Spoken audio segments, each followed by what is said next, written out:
The National Trust owns and cares for more than 800 hectares of the ancient landscape that you're travelling through. Thanks to their extensive programme of converting ploughed fields into pasture, much of this landscape has been returned to grass and has been made accessible to visitors.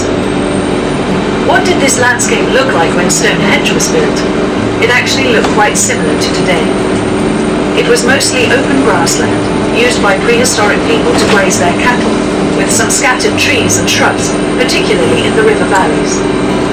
Much of the rest of southern England was more densely forested at the time. This might be why people chose to build monuments here on the open chalk grassland. The wood on the ridge is known as Fargo Wood, and if you'd like to walk part of the way to Stonehenge, you can get off here. Push the bell to let the driver know that you want to get off. There's a path through the wood to a viewpoint where there's information about the other monuments you can see and how long it will take to walk to them. The walks are across rough grassland, so you'll need suitable shoes. When the first earthwork enclosure was constructed at Stonehenge in about 3000 BC, this landscape already had some large and important earlier monuments. Some of these are still visible as earthworks, but others have been ploughed flat.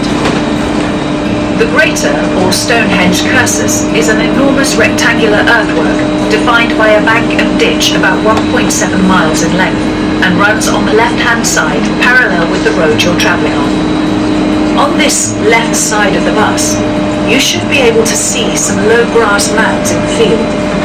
These are the Cursus Barrows, a group of 19 early Bronze Age burial mounds, which were built a few hundred years after construction work at Stonehenge had ended.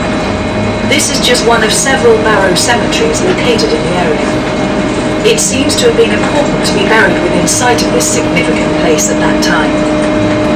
The Cursus barrows are strung out in a line alongside the much older Stonehenge Cursus, which suggests that it too still held some importance. Some of the barrows were excavated by William Cunnington in the early 19th century, and many contained cremations, some of them accompanied by grave goods, such as beads and bronze daggers. Soon, you should be able to see Stonehenge coming up ahead of you. Please take care as you leave the bus, and ensure you have all your personal belongings with you. Don't forget that you can set off for a walk in the landscape around Stonehenge afterwards if you wish. We hope you enjoy your visit.